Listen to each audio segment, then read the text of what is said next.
Y a-tu beaucoup de vent? S'il n'y a pas de vent, ça va être correct. Alors, nous allons débuter. Nous avons deux conférenciers, puisque Robert Laflamme a dû nous quitter cet après-midi et a donc livré sa conférence plus tôt. Alors, ce sont... Il va y avoir plus de temps pour les questions. Voilà, il y aura plus de temps pour les questions là, si on débute immédiatement. Donc, à ma droite, Simon-Pierre Savard-Tremblay et à ma gauche, Daniel Letter. Alors, on reviendra sur Daniel plus tard.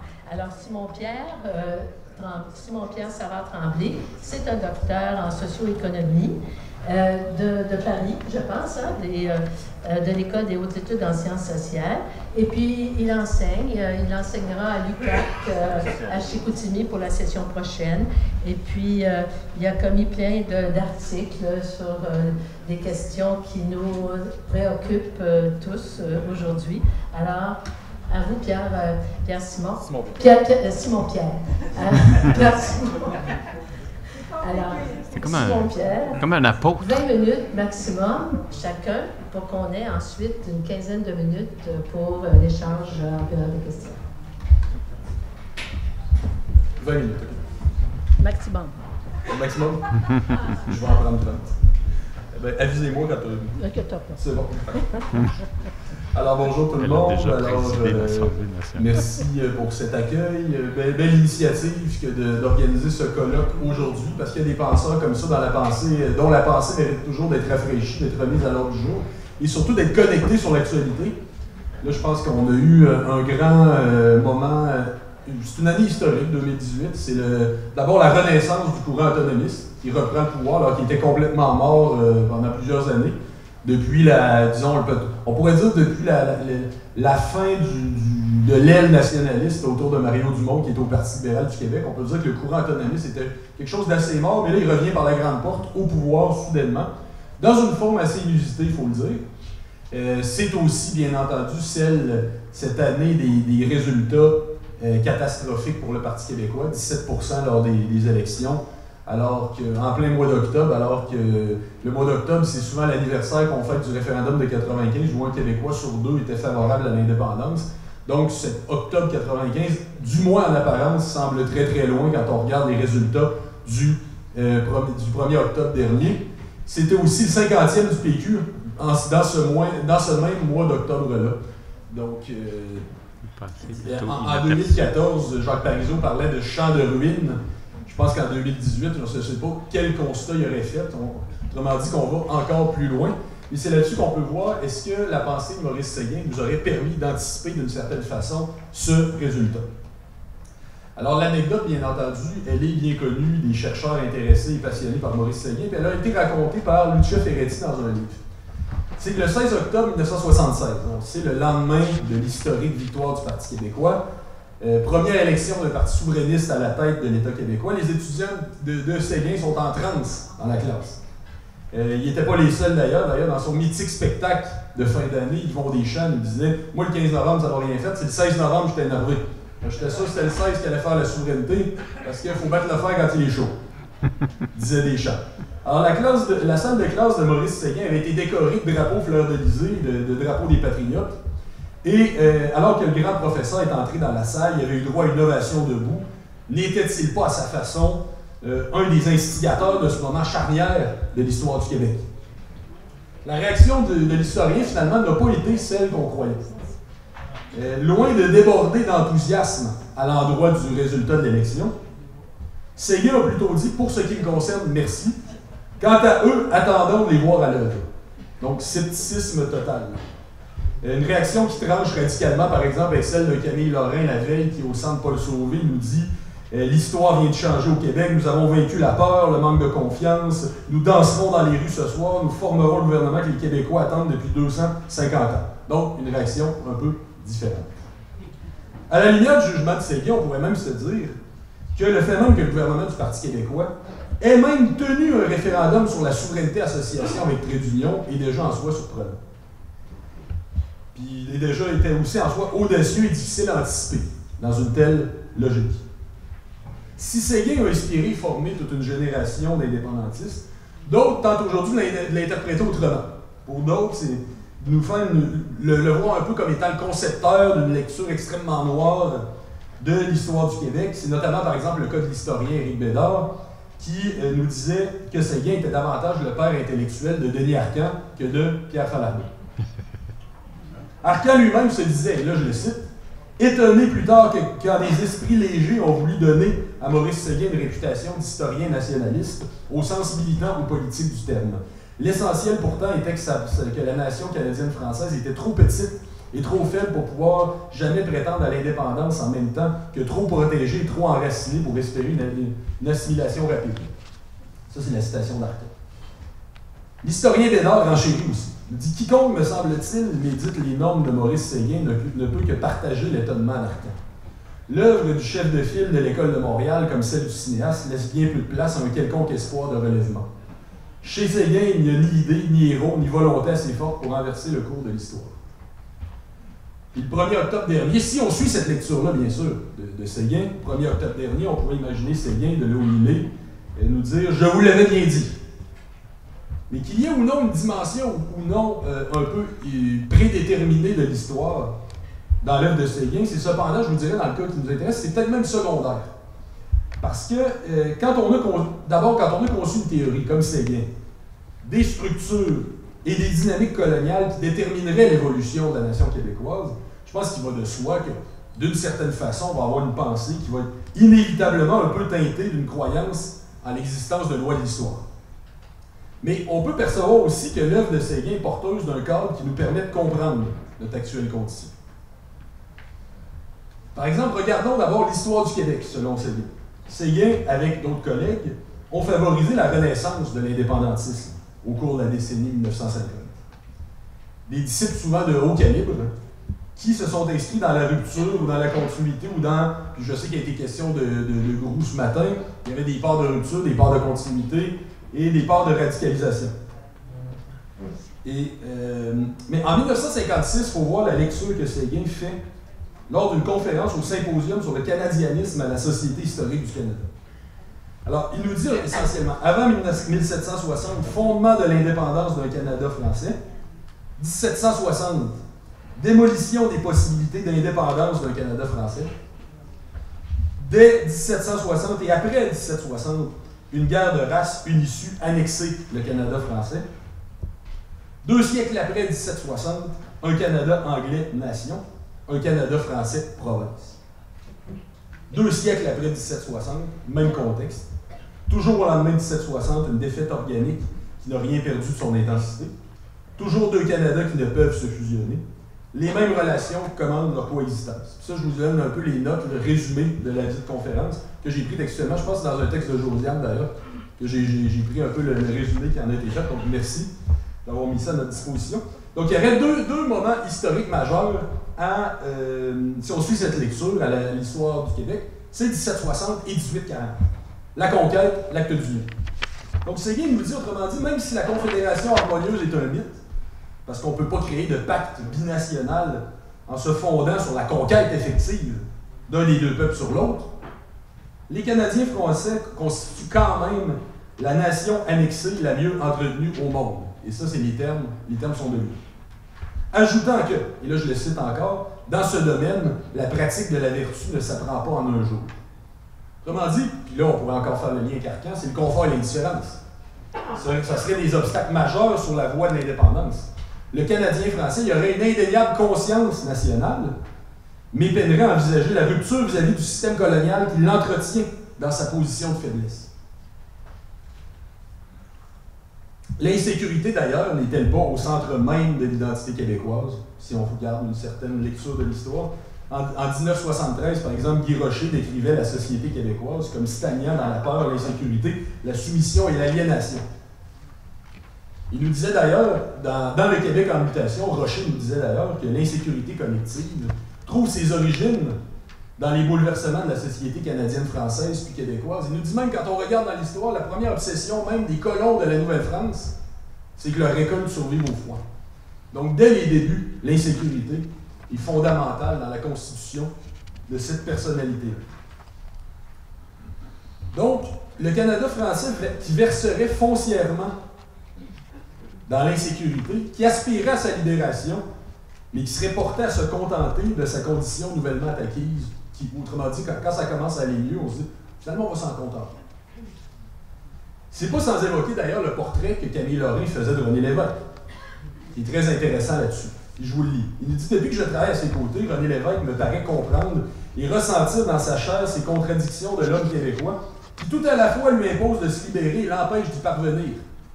C'est pourquoi il le sait lui-même entre la nuit et la lumière, l'impatience et la confiance, la tendresse et la sévérité, la mercuriale et l'appel au dépassement, lorsqu'il se parle à lui-même ou aux autres. C'est pourquoi il plonge jusqu'au fond de lui-même pour prendre conseil en temps de crise. C'est pourquoi il est pour chacun un signe de contradiction, le lieu de la reconnaissance et de la méconnaissance, de la détestation et de l'amour. C'est pourquoi, en somme, le destin ne pouvait que le choisir comme accoucheur de notre liberté.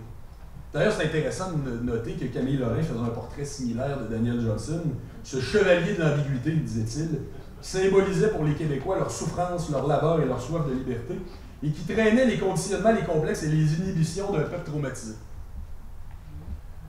Pour reciter à nouveau Yvon Deschamps, le vrai Québécois sait qu'est-ce qu'il veut, et qu'est-ce qu'il veut, c'est un Québec indépendant dans un Canada fort. Comment ne pas y voir là, d'une certaine façon, les racines du 1er octobre dernier? Le Parti libéral a gouverné en poussant plus loin que jamais son adhésion inconditionnelle au Canada, ne se réclamant même pas d'une forme quelconque, même modérée et timorée de nationalisme, condamnant plutôt celui-ci dans son principe même, et il a obtenu la plus grande défaite de son histoire. Donc, le Québécois ne veut pas de ce type de canadianisme radical. Mais aussi, pire défaite de l'histoire au niveau des suffrages populaires, pas au niveau des sièges, mais des suffrages populaires de l'histoire du Parti québécois. Finalement, c'est la coalition Avenir Québec, le Parti du Québec indépendant dans un Canada fort, qui l'a emporté. Qui a obtenu même un gouvernement majoritaire imposé. Il faut dire que le Parti québécois lui-même a caché son option, comme s'il s'agissait d'un boulet, d'une tâche originelle. Sur l'indépendantisme, et c'est là que Séguin nous offre aussi beaucoup de réflexions éclairantes. Il vous reste encore 8 minutes. Génial. Quelques années plus tard, donc, après les constats de Séguin, à l'époque, l'indépendantisme émerge comme courant intellectuel et politique important. Au premier chapitre des raisons profondes le justifiant figurait ce qui peut aujourd'hui sembler relever de l'évidence, l'existence d'une collectivité nationale distincte. Mais le nationalisme qui se rattachait à cet indépendantisme c'en était pas un pur esthétisme, autrement dit. On n'est pas dans le flag sur le hood, pour reprendre le terme de Jean Chrétien. Comment dit cette idée que créer un pays serait juste une question un peu de caprice identitaire. Donc on va avoir notre drapeau plutôt que le drapeau des autres. L'indépendantisme, plutôt, il s'expose à travers une vision d'ensemble qui fait de l'autodétermination un tout concret. Bien loin d'un simple univers qui serait théorique ou conceptuel. Séguin était une figure emblématique de l'indépendantisme qui était érigée en posture intellectuelle, qui faisait de l'agir collectif une caractéristique inhérente à l'idée de nation au sens intégral. Un agir collectif qui se décline au niveau de la pleine autodétermination politique, tout autant qu'en ce qui touche à la maîtrise de la vie culturelle et à la prise en charge économique.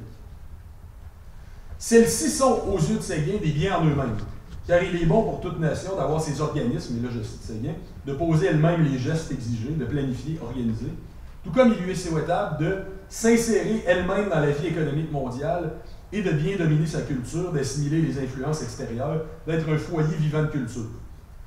À l'inverse, la privation de cet agir pour soi peut se traduire par une oppression essentielle. D'ailleurs, Marcel Chaput, bref chef du Rassemblement pour l'indépendance nationale, le RIN, au début des années 60, va faire écho à un tel point de vue quelques années plus tard en des termes fort simples qui composent une logique implacable. Je cite Chaput, « Les Canadiens français forment une nation, la nation canadienne-française est une nation comme les autres, l'État du Québec est l'État national des Canadiens français. Pour progresser, les Canadiens français doivent être maîtres chez eux. C'est simple. 1 plus 2 égale 3. » C'est logique. Même moi, j'essaie de faire alors. Ah, les sciences humaines s'en mettent. Alors, la raison forte pour faire l'indépendance, donc, c'est clairement la liberté. Pendant longtemps, les souverainistes se sont empêtrés dans des querelles byzantines. quant à la manière de désigner leur projet. S'agit-il d'une fin en soi ou d'un moyen? En réalité, c'est un faux dilemme, parce que l'indépendance, c'est à la fois une fin et un moyen. La liberté, c'est tout autant un objectif qu'une manière de pouvoir prendre ses propres décisions. L'ex-chef péquiste André Boisclair nous disait, parlait quant à lui de coffre à outils pour désigner l'indépendance.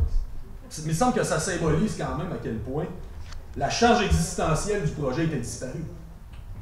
On peut y voir là une victoire, d'une certaine façon, d'une forme de trudeauisme de la société des individus, où chacun veut voir son avantage dans le projet, qui était une donnée inexistante à l'époque de Séguin. Là où Séguin est important, on est bien avant le rapatriement de 1982. L'indépendantisme fait de la définition de soi une de ses dimensions foncières, mais à la différence du nationalisme canadien-français, il présente le Québec comme une référence exclusive plutôt que prioritaire. En 2018, on dit d'ailleurs des jeunes de 18 à 25 ans qui sont plus québécois que jamais, tout en étant moins souverainistes que les générations qui les ont précédées. Est-ce que ce serait justement parce que cette bataille identitaire est des choses du passé que l'affaire est close, que psychologiquement, c'est classé, nous sommes Québécois. Les Rocheuses, ça nous fait plus vibrer autant que nos parents, mais qu'en même temps, justement, vu que c'est réglé, c'est comme si le Québec était déjà un pays, parce qu'il est dans nos têtes. Quelques minutes encore. C'est combien, quel? 3. Bon, Parce que si la salle veut échanger avec toi. Oui, OK. Alors, sur l'indépendantisme de Séguin, je vais essayer d'être vite. Il se rapproche davantage de celui du Rassemblement pour l'indépendance nationale que de celui, par exemple, de René Lévesque, ou des autres souverainistes associationnistes issus des rangs du Parti libéral. Il nous disait d'ailleurs dans une petite plaquette qui s'appelait « L'idée d'indépendance au Québec, genèse et historique » que ces nouveaux séparatistes des années 60, ils ne parviennent pas toujours à se libérer de l'attitude de fédéraliste dépité, attitude qui consiste à s'imaginer que la Fédération de 1867 aurait pu bien fonctionner et qu'il faut la rejeter parce qu'elle a abouti à un échec accidentel mais irréparable. Autrement dit, cette espèce de mythe que le Canada a surtout mal viré, mais qu'en soi, c'était effectivement un pacte entre deux nations qui était basé sur un bel idéal. C'est oublier qu'il y a une conquête dans la dynamique en quelque part. Bon. D'ailleurs, autrement dit, la doctrine indépendantiste, dès les débuts, selon Séguin, aurait été incomplète et imparfaite et qu'elle viendrait de fédéralistes dépités. Claude Morin, d'ailleurs, père de la stratégie de l'étapisme au PQ, estimait que le manifeste fondateur du courant souverainiste moderne, Option Québec, et là je cite Morin, ce n'est pas du séparatisme, c'est une vraie confédération. C'est de lui, les propos ne sont pas de moi. Donc, l'effort péquiste, il s'inscrivait, si je reprends Gérard Bergeron, le politologue, dans un nationalisme plus complet et davantage décidé, mais devant encore rester un temps en deçà de l'indépendance. Séguin rappelait aussi que le Canada anglais ne se laisserait pas faire si facilement. On ne brise pas un pays du G7 comme ça. Il nous disait même, nos maîtres, les Anglais, ne seraient pas dignes d'avoir été nos maîtres pendant 2 siècles s'ils se laissaient démolir facilement. Là, il faut que je saute beaucoup de bout, ça aurait été tellement passionnant, mais je pourrais revenir dans les questions. Mais j'irai en conclusion, quand même, en vous disant que la critique séguiniste, donc, de l'indépendantisme, se décline grosso modo en 3 volets. Donc, premièrement, il y aurait de la part des indépendantistes une lecture incomplète des logiques historiques du Québec, qui ignorait la nature foncièrement coloniale du régime. Deuxièmement, la situation du Québec comme société de consommation relativement prospère rendrait difficile à faire accepter un processus de rupture à un peuple qui peine à surmonter ses insécurités. Et troisièmement, les indépendantistes versent dans une pensée magique, flagrante en pensant qu'Ottawa acceptera sans mot dire de se laisser disloquer de la sorte. Comment ne pas voir là une formidable anticipation du 1er octobre dernier? Depuis 1995, le plancher électoral du PQ ne cesse de baisser. Le parti n'a remporté que 2 élections sur 7. Et encore, sur ces 2 qu'il a remportés, en 1998, c'est avec moins de votes que le Parti libéral. Et en 2012, c'est avec à peine 4 sièges de plus qu'un gouvernement extrêmement impopulaire et avec un gouvernement minoritaire.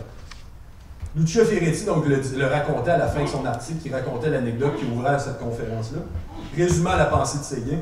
L'identité d'un peuple et sa souveraineté ne s'acquièrent ni ne se préservent par le compromis. Les souverainistes, qui seront probablement bientôt en remise en question profonde et en débat sur leur culture politique, devront désormais hautement méditer sur ces paroles pleines de sagesse. Je vous remercie.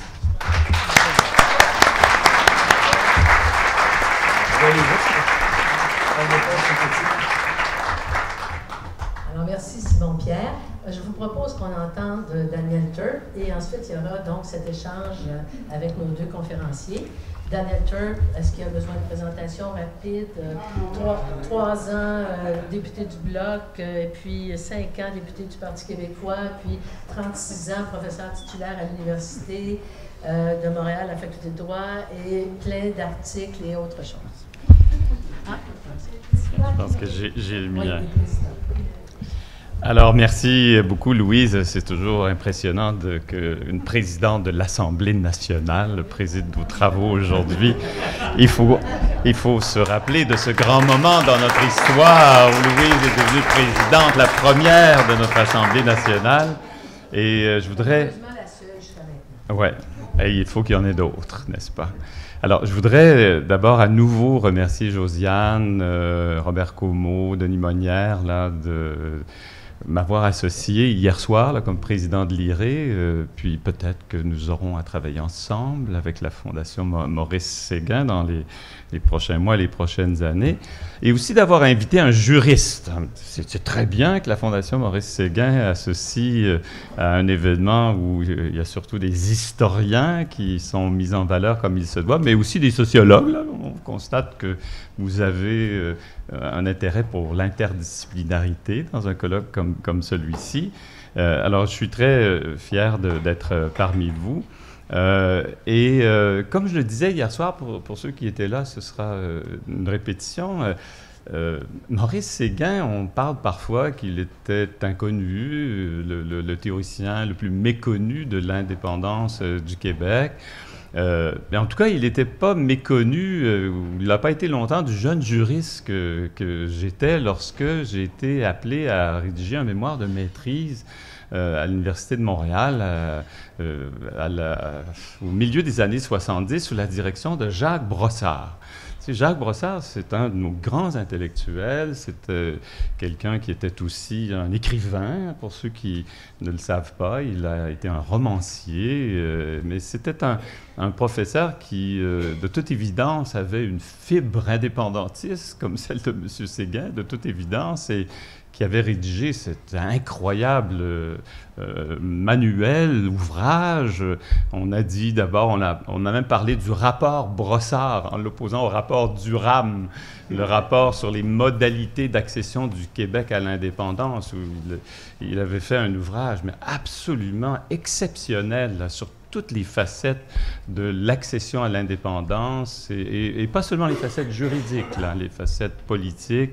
Moi, j'avais décidé, là, comme jeune étudiant en droit, voulant peut-être un jour devenir professeur comme M. Brossard ou comme Jacques-Yvan Morin, là, qui était à l'époque chef de l'opposition officielle, là, qui avait quitté notre Université de Montréal et était devenu chef de l'opposition officielle. J'avais demandé à M. Brossard de diriger mes travaux et donc de me conseiller. Et une des premières choses qu'avait fait Jacques Brossard, c'est qu'il m'avait invité à lire pour rédiger mon introduction dans lequel il était normal que je présente un historique du mouvement indépendantiste pour mieux comprendre et mieux analyser le droit du peuple québécois à disposer de lui-même et le droit de sécession du Québec en droit international. Il m'avait invité à lire les travaux de Maurice Séguin.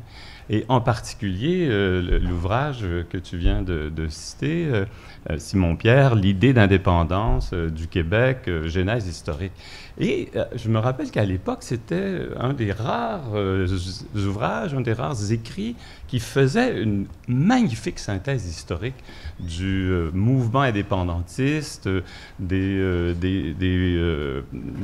l'histoire des personnes, des institutions, des revues, des Tardivelles, des Bouchard, qui avaient promu l'indépendance bien avant que le Parti québécois naisse et avant que d'autres partis comme l'Action Laurentienne, le RIN, le RN ne naissent. Alors ça, moi, j'avais trouvé dans ce que M. Séguin avait écrit dans cet ouvrage une grande source d'inspiration, puis je relisais l'introduction de mon mémoire de maîtrise. Il y a des références multiples à cet ouvrage, puis à d'autres ouvrages et articles que M. Séguin avait rédigés pour mieux faire comprendre que l'idée d'indépendance, elle était inscrite dans l'histoire du Québec. Et c'était en 1971, d'ailleurs, qu'il a écrit cet ouvrage. Puis 5 ans plus tard, il y avait l'élection du Parti québécois, puis la mise en œuvre d'un projet de souveraineté association. Alors donc, pour moi, le jeune juriste, Maurice Séguin, c'est quelqu'un de connu, puis quelqu'un qui m'a été utile, puis il m'a inspiré. Lorsque Josiane m'a invité, je me suis dit, qu'est-ce que je vais faire? De quoi je vais parler? Voilà, donc, je vais parler peut-être de Maurice Séguin brièvement, mais je vais parler de ce qu'il a dit sur la nation, ce qu'il a écrit sur la nation, comment il l'a défini. Et vous allez voir, c'est fascinant comment il a défini la nation dans les normes.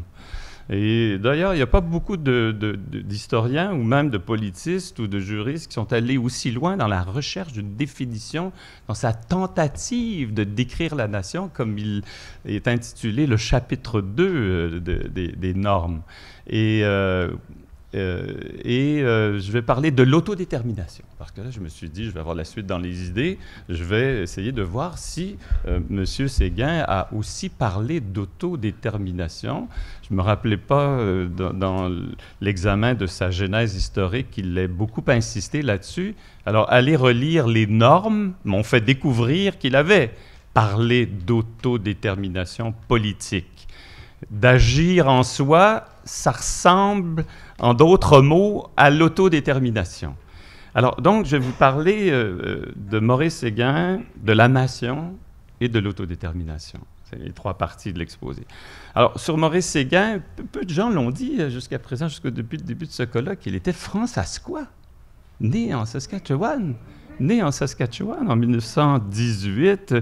Il débarque le 7 décembre, qu'on célèbre, donc aujourd'hui vraiment le 100e anniversaire, qu'il a rapidement, je pense qu'il avait 3 ans ou 4 ans quand il a déménagé au Québec, dans un quartier de l'Est de Montréal. Mais il a fait des études dans un bon collège, Brébeuf. Il est allé faire sa licence en lettres à l'Université de Montréal, puis il a fait ensuite une thèse de doctorat en histoire en 1947. Puis en 1948, il est devenu professeur de l'Institut d'histoire de l'Université de Montréal, suite à la démission, je ne sais pas si on l'avait mentionné, de Lionel Groulx. Et je dis ça parce que lorsqu'il s'agit d'autodétermination et de nation, ces années de formation sont des années où finalement naît le concept ou même le droit à l'autodétermination. Parce que c'est en 1945 que la Charte des Nations Unies adopte, dans son article 1er, paragraphe 2, vous faites une référence au droit des peuples à disposer d'eux-mêmes. C'est la première fois. On avait bien essayé à la Société des Nations en 1917, même Woodrow Wilson avait inclus ça dans ses 14 points, mais jamais l'avait-on enchâssé dans un traité international, dans le pacte de la Société des Nations. Et c'est en 1945 que donc, le droit des peuples à disposer d'eux-mêmes devient même une norme juridique. Là. Mais on ne sait pas trop quelle est sa portée. Est-ce que c'est seulement les peuples coloniaux? Est-ce que c'est les peuples sous domination? Est-ce que ça comprend un droit des peuples non coloniaux à l'indépendance, donc à la sécession? Ce n'était pas clair du tout en 1945. Et 3 ans plus tard, puis là, il est devenu professeur en 1948, Maurice Séguin, et on adopte la Déclaration universelle des droits de l'homme, dans lequel il n'y a pas de mention du droit à l'autodétermination, mais il y a un article très important qui dit que l'autorité des pouvoirs publics doit découler du consentement des gouvernés. The consent of the governed. On n'a pas mis le droit à l'autodétermination dans cette déclaration qui est surtout une déclaration comportant des droits individuels, mais tout de même, il y a cette idée que le peuple, les gouvernés, ont le droit de choisir les autorités publiques. Et ce n'est que plus tard, il est encore professeur, là, et que sont adoptés finalement des pactes internationaux relatifs aux droits civils, politiques, puis aux droits économiques, sociaux, culturels, où il y a l'affirmation très, très claire sur laquelle moi je me fonde encore aujourd'hui pour dire que les Québécois ont le droit à l'indépendance, que les Catalans, les Écossais, les Kurdes, les Néo-Calédoniens, les Polynésiens ont aussi le droit à l'indépendance. Ces 2 traités qui disent, en leur article 1er commun, tous les peuples ont le droit de disposer d'eux-mêmes, point. En vertu de ce droit, ils déterminent librement leur statut politique et assurent librement leur développement économique, social et culturel. Des traités auxquels plus de 160 États sont partis, y compris le Canada, mais aussi l'Espagne, le Royaume-Uni et d'autres. Et je me suis toujours demandé si M.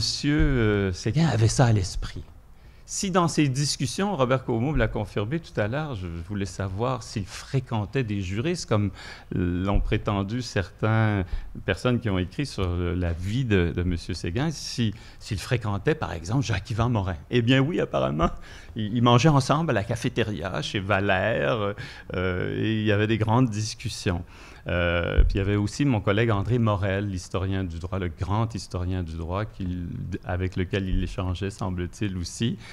Mais lorsqu'on étudie, j'ai peut-être pas tout lu, pas lu autant que vous l'avez fait, là, vous, les grands spécialistes, les séguénistes, là, parmi nos historiens, tout ce qu'il a écrit, mais j'ai pas retrouvé de référence juridique, de référence à ces traités, ces chartes, traités, déclarations, dans l'argumentation de M. Séguin. De telle sorte que quand il parlera d'autodétermination, ce n'est pas tellement fondé sur le droit et sur la question de la reconnaissance d'un droit à l'autodétermination que ses travaux sur la nation ont gravité. Mais la nation elle-même, la nation. Alors, ça, vraiment, ça a été pour moi une assez intéressante découverte. Cet effort qu'il a fait de définir la nation.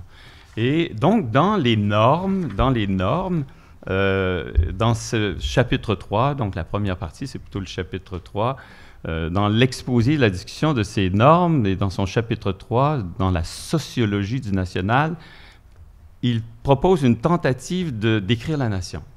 Et alors, la nation au sens le plus général, la nation au sens étatique, juridique, la nation au sens sociologique, culturel surtout, et vous allez voir, je vais surtout en parler quand je parlais de l'autodétermination, la nation au sens intégral.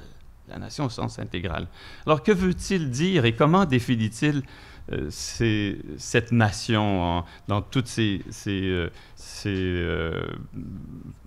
connotations différentes? Alors, la nation au sens le plus général.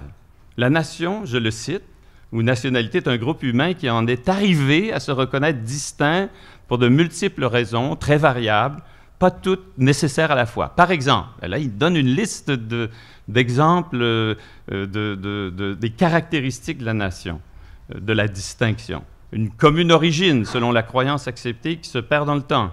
Une commune langue, des traditions communes, une même histoire, l'occupation d'un même territoire, un impératif géographique, un accident historique, un partage dynastique ou un découpage impérialiste aux effets durables. Ça ne semble pas suffisant, il met « etc ». On ne sait pas qu'est-ce qu'il y a dans les « etc ». C'est intéressant, déjà, on voit là une conception plus objective aussi de la nation, moins subjective, parce que quand on arrive à la question de l'occupation d'un même territoire, un impératif géographique, c'est beaucoup plus une conception qui n'est pas identitaire, qui est liée plutôt à un territoire, à une géographie, qui est une conception beaucoup plus subjective de la nation. Et vous allez voir, c'est celle qu'on retient aujourd'hui, même en droit international, lorsqu'il s'agit de l'exercice du droit à l'autodétermination du peuple. Alors, la nation au sens étatique, ajoute-t-il, et juridique, c'est-à-dire l'État-nation, ou l'ensemble d'individus de même origine ou de diverses origines encadrés de gré ou de force dans un système juridique, constitutionnel, système doté de la souveraineté politique. Dans ce cas, l'accent est mis sur l'État, sur l'aspect politique. L'État-nation est un groupe de nations ou une seule nation, le tout soumis à l'action et aux lois d'un gouvernement souverain. Alors, encore là, on voit bien qu'il met beaucoup l'accent sur ce que peut être une nation et que cette nation peut être politique, une conception éminemment politique de la nation. Mais il ajoute, c'est la troisième définition, au sens sociologique, culturel surtout, c'est un groupe distinct et différent qui semble s'être formé spontanément, un milieu avant tout culturel qui imprègne, caractérise l'individu. On insiste sur l'unité, la valeur de la culture distincte et différente de la communauté. On paraît moins s'intéresser à l'organisation politique. Souvent, on admet la nécessité d'une économie nationale, mais sans trop s'interroger sur les rapports avec le politique. Alors là, on revient plutôt à une nation culturelle, plus identitaire, moins subjective, plus objective. Alors, mais c'est un effort de définition qui est, à mon avis, très heureux, qui est très riche, encore aujourd'hui dans la réflexion sur le sens de la nation, sur l'existence même de la nation, puis qu'est-ce qu'une nation doit comporter comme caractéristique pour s'affirmer, s'auto-affirmer comme une nation, ou que d'autres la reconnaissent comme nation. Mais là où, je crois, M. Séguin, c'est là où il veut arriver, là, c'est lorsqu'il définit ce qu'est la nation au sens intégral, comme il le dit, la nation au sens intégral, qu'il présente comme étant liée à des principes fondamentaux qui mènent à l'idée de nation. Et c'est là où il parle de l'agir. L'agir par soi collectif est possible dans tous les aspects, il peut s'étendre à tous les domaines, à l'intérieur comme à l'extérieur. Alors là, il dit, en politique, commander sa propre vie, posséder son autonomie interne et externe, jouir de la pleine autodétermination politique. Alors, c'est la première mention de l'autodétermination dans les normes quand il définit la nation au sens intégral. Il ajoute « avoir le self-government complet ». Complet. Il dit en économique, il s'agit de gérer sa propre vie économique, au culturel, de maîtriser sa propre vie culturelle. Et il revient ensuite sur l'agir par soi collectif qui sera nécessaire dans tous ces aspects, puis un développement intéressant sur ce qui doit être directement ou indirectement fait pour être une nation et défini autour surtout de la maîtrise de la vie politique intérieure-extérieure, de la maîtrise de la vie économique, la maîtrise de la vie culturelle. Alors, moi, j'ai été fasciné par finalement ce choix et cette idée que la nation au sens intégral, c'est celle qui doit jouir de la pleine autodétermination politique.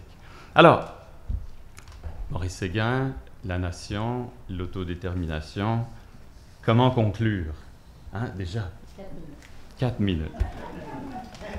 Dans les normes, il y a un épilogue. Il y a un épilogue dans les normes. Puis, c'est un épilogue qui porte sur la notion d'indépendance dans l'histoire du Canada. En tout cas, la première partie de cet épilogue, ça porte sur la notion d'indépendance dans l'histoire du Canada. Et il élabore, comme il le fait de façon assez intéressante, c'est des notes de cours hein, dont il faut se rappeler, puis moi je trouvais ça intéressant. C'est des notes de cours comme on en faisait dans les années 60 et 70, dans des polycopiés. Là. Alors, qu'est-ce qu'il dit lorsqu'il parle dans son épilogue de le concept d'indépendance collectivité? Il dit que l'indépendance, c'est quelque chose qui amène à tenir compte des autres, mais en agissant par soi-même.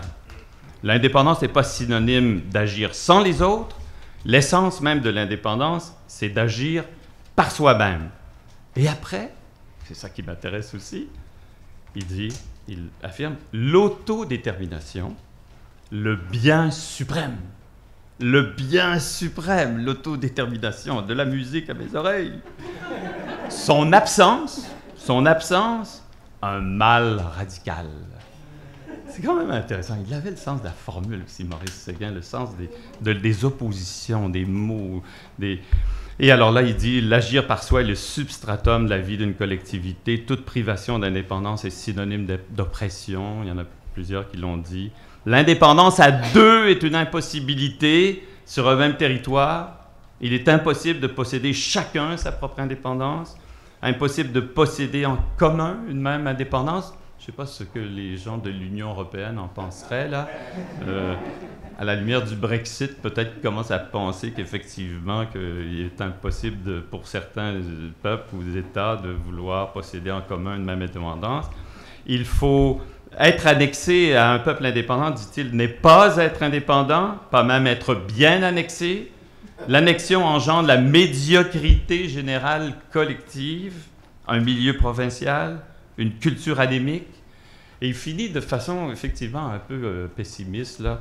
Vivre ou mourir ou bien végéter, indépendance, assimilation totale, annexion, survivance. Alors, qu'est-ce que j'en retiens, Madame la Présidente? À bien y penser, puis après avoir lu ces normes-là, je crois que pour l'avenir du Québec et dans sa quête d'autodétermination, dans l'exercice d'un droit qui n'est jamais acquis, hein? Notre droit à l'autodétermination, on peut bien penser que parce qu'on a fait un référendum en 1980, comme M. Lévesque l'avait dit, vous vous rappelez, au lendemain du référendum, M. Lévesque avait dit « On a peut-être perdu le référendum, mais on a gagné le droit à l'autodétermination. » Puis on en fait un autre en 1995 qui laisse entendre qu'effectivement, on a un droit à l'autodétermination. Peut-être la Cour suprême nous l'a reconnu, le droit de chercher à réaliser la sécession en vertu des principes du fédéralisme et de la démocratie. Mais là, il y a des gens qui prennent des recours devant les tribunaux pour essayer d'affirmer qu'on n'a pas le droit à l'autodétermination. On n'a pas le droit à l'autodétermination. Il y a une chance qu'on a Maxime Laporte, là. Maxime Laporte qui fait une super belle bataille, je ne sais pas s'il est là, et qui la gagne, sa bataille. Mais c'est pas terminé, parce que c'est en appel, parce qu'on veut encore, tu sais, qu'un tribunal dont les juges sont nommés par Ottawa, il ne faut pas l'oublier, puis la Cour suprême, à la fin, c'est 9 juges nommés par Ottawa, puis il y a juste 3 juges du Québec nommés par Ottawa. Ben, est-ce qu'on va dire la même chose que la juge de la Cour supérieure qui a au moins affirmé que nous n'avions pas tort de dire que nous avions l'autodétermination? Mais alors, ce que je veux dire, c'est que je pense que ce que M. Séguin a dit dans ses normes sur la nation et sur l'autodétermination, sur l'indépendance, ça devrait inspirer le mouvement indépendantiste aujourd'hui. S'il y a un retour aux sources pour le mouvement indépendantiste, puis comment déterminer l'avenir, comment repenser le mouvement indépendantiste, on devrait tous aller relire les normes de Maurice Séguin. Merci.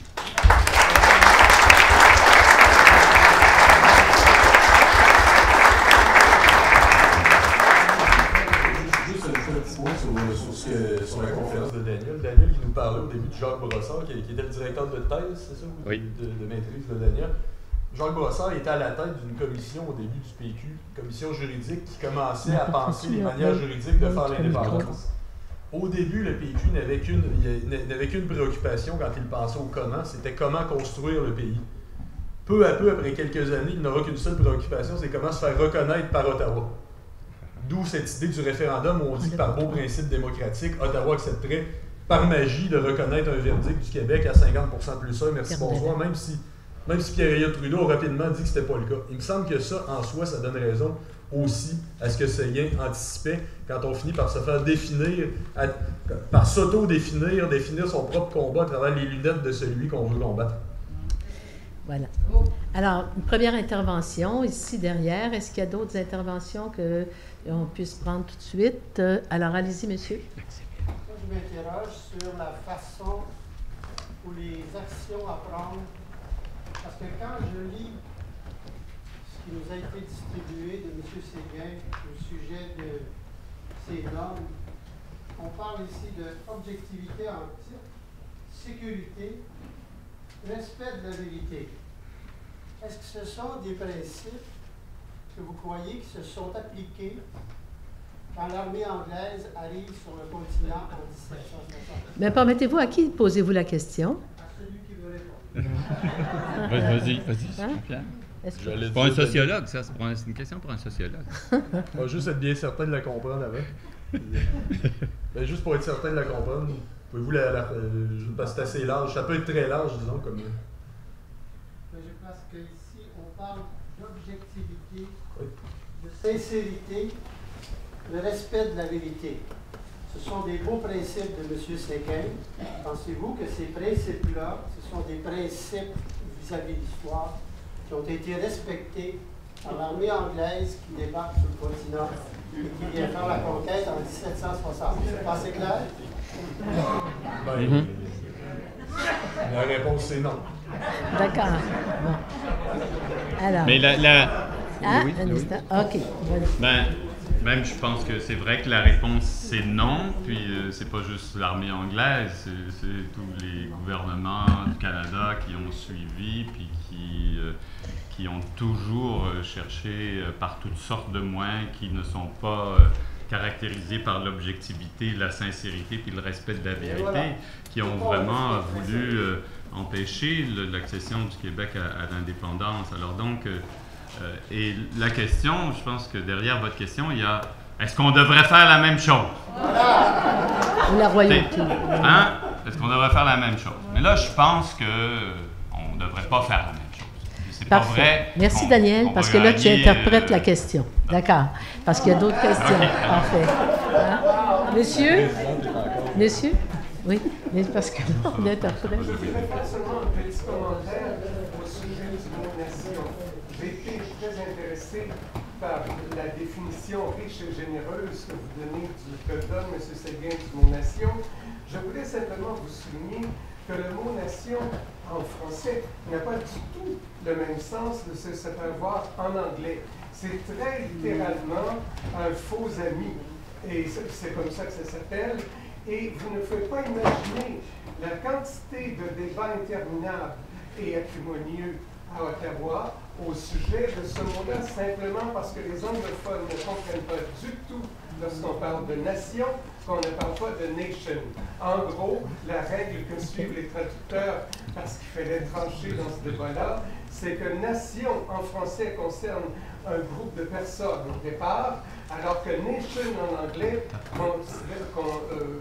vise une étendue de territoire, ce qui est entièrement différent, bien entendu.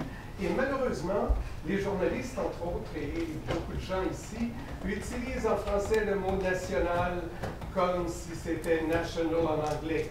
J'ai fait corriger comme ça le nom de la Galerie nationale du Canada. J'ai demandé à un moment donné à Gérard Pelletier, qui en était responsable, qui faisait construire un nouveau musée. J'ai dit, écoutez, il faudrait peut-être changer le nom. C'est ni une galerie, ni nationale. Et heureusement, il a fini par avoir gain de cause et par faire changer le nom. Alors, Simon-Pierre? Il y a plusieurs choses à dire, c'est tellement intéressant sur ce qu'est une nation. D'ailleurs, dans la fameuse motion de 2006 du gouvernement Harper, en français, on disait que les Québécois forment une nation dans un Canada uni. Ben déjà, supposer qu'on n'en serait pas une en dehors du Canada uni, c'est déjà un peu particulier. Mais en anglais, dans la motion en anglais, on utilisait le terme québécois en français. On dit that Québécois are a nation. Je me souviens plus du libellé exact, mais on disait that Québécois. Donc, autrement dit, on lit la motion en français, on a l'impression que ça veut dire que le Québec, comme entité territoriale et donc politique, a des droits de nation distincts. Mais dans la définition en anglais, on renvoie seulement au groupe linguistique. Vous allez me dire, oui, le français est la langue du territoire québécois, bien sûr, je ne remets pas ça en question, la question n'est pas là.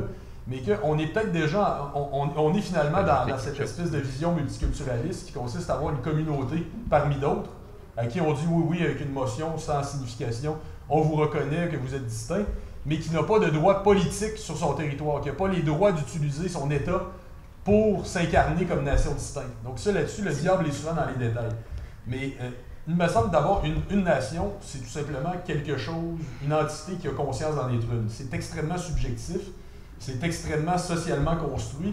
Il y en a plusieurs, j'en entendais pendant le référendum en Catalogne, nous dire « Mais non, les Catalans ne sont pas une nation distincte, même s'il y a certains traits comme une littérature très différente, une langue qui diffère de l'espagnol. » Mais il me dit, à la limite, c'est pas important. À partir du moment où il y a des milliers et des millions de gens qui pensent qu'ils composent une nation, ils en sont une.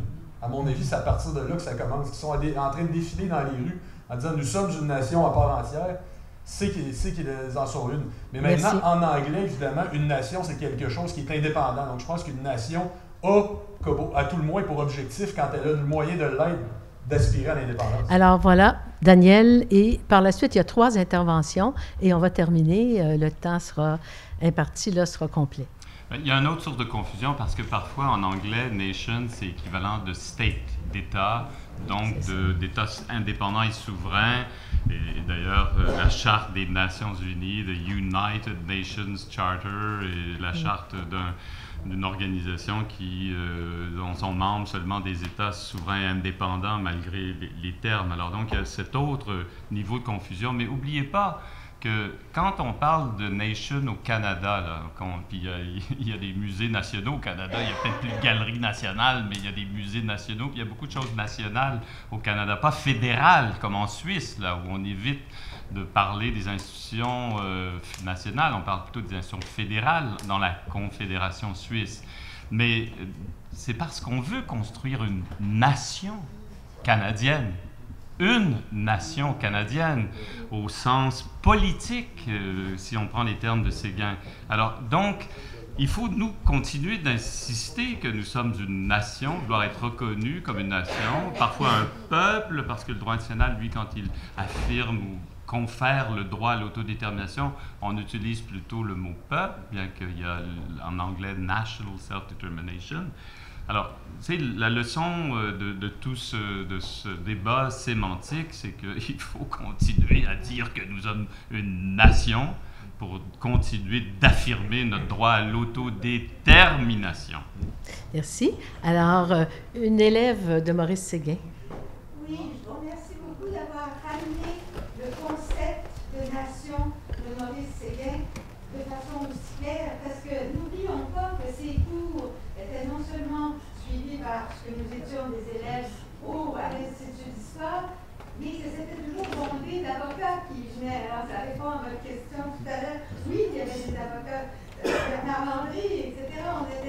Et ce qui a été si simple pour Maurice Séguin de faire comprendre aux jeunes de cette époque-là que nous étions, et c'est quand même ce que vous venez d'illustrer, et comment est-ce qu'on fait pour que nos jeunes, qui sont en fait, qui étaient à l'époque les cyniques, Denis Arcand, Stéphane Ben, tous ces gens-là, même si Denis Arcand il y avait un sentiment qui ressemblait à celui de M. Séguin, un peu pessimiste. Alors, ben, à un moment, il a dit c'est pas possible, il y avait des similitudes entre Denis, qui était d'ailleurs dans la même classe que moi, avec M. Séguin. Mais comment est-ce qu'on fait pour que ce résumé percutant que vous avez fait de ce qu'est la nation, qu'on réussisse à faire connaître ça à nos jeunes? Ils sont tout aussi, comme vous disiez tout à l'heure, québécois, mais c'est juste que personne, puisqu'on n'a pas cours d'histoire dans nos écoles,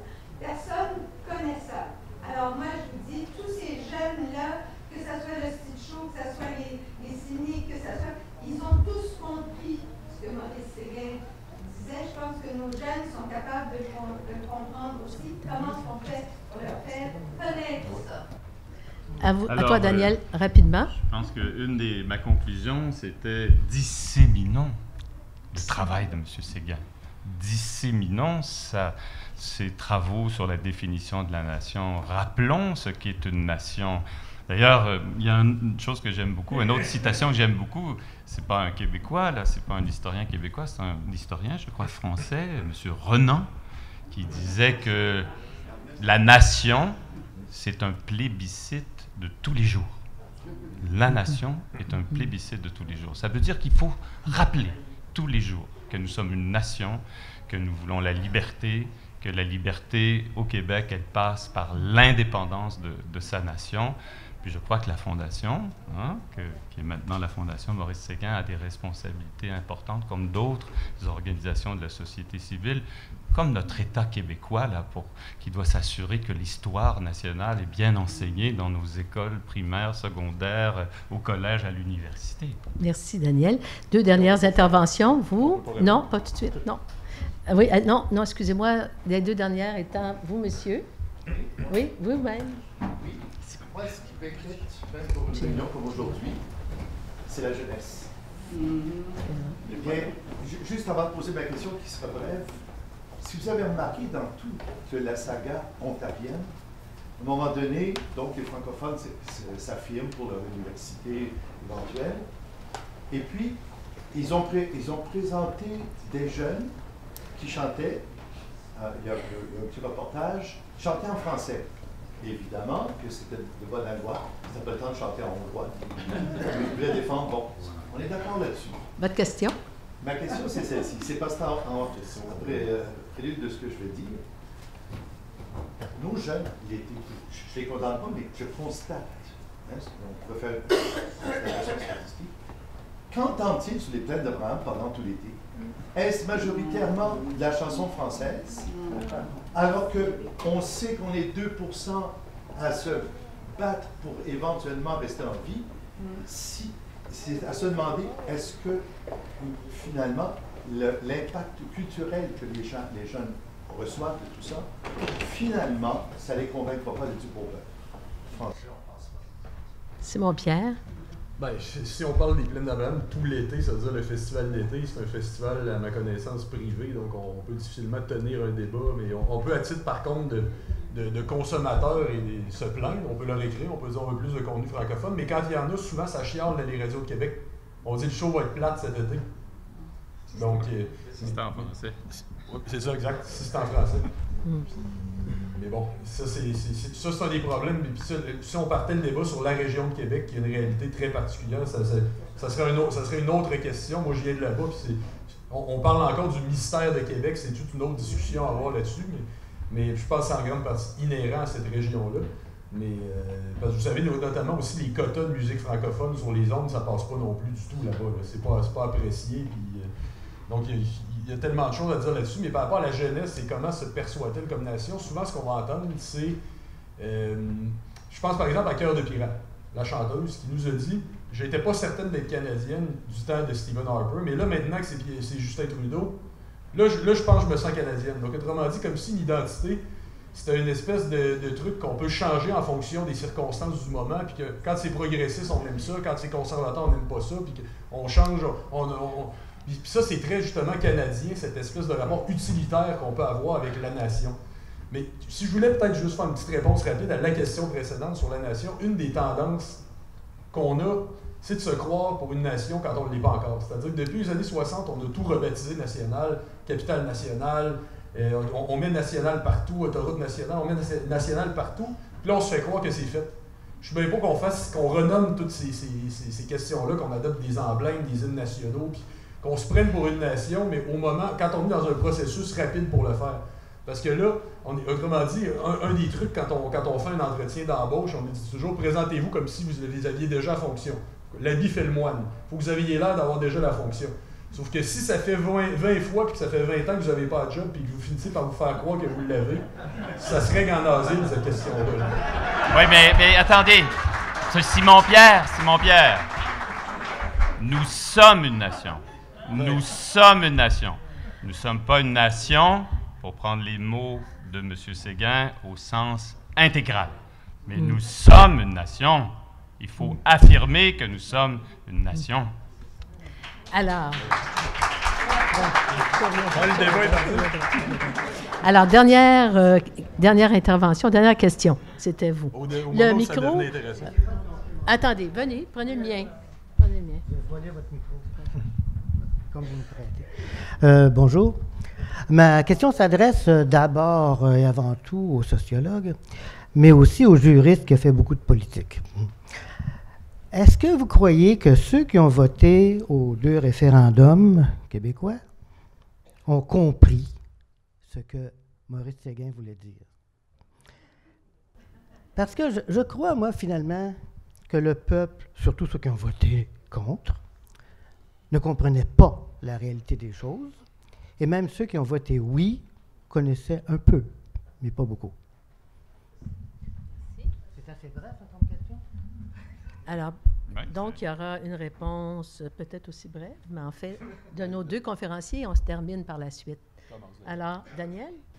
Je pense que c'est difficile de donner une réponse tout à fait claire à ça, parce que dans les 2 référendums, il y a eu des problèmes de transparence, des problèmes d'information. Et je ne pense pas que c'est seulement le camp fédéral qui a péché par excès de manque de transparence avec la formulation des questions. Et donc, quelque part, si et quand on le fera, bientôt, le plus rapidement possible, j'espère, on va devoir avoir une responsabilité de faire les choses dans la transparence, de poser une question directe aux Québécois sur l'indépendance du Québec. Et c'est pas vrai que parce qu'on a posé une question très directe aux Écossais il y a quelques années, que ça n'a pas progressé, l'idée d'indépendance en Écosse, puis que les Écossais ne deviendront peut-être indépendants bientôt avec une question comme celle qui leur a été posée il y a quelques années. Alors, Simon-Pierre vous répondra aussi. Vous vouliez préciser quelque chose? Oui, savez-vous qu'une question de poser une question directe, plus directe, moins directe? Une question. Ce n'est pas simplement une question de poser une question directe ou moins directe, c'est aussi une question de formation préalable. Est-ce qu'on comprend pourquoi on vote? Bravo pour la question. Bon.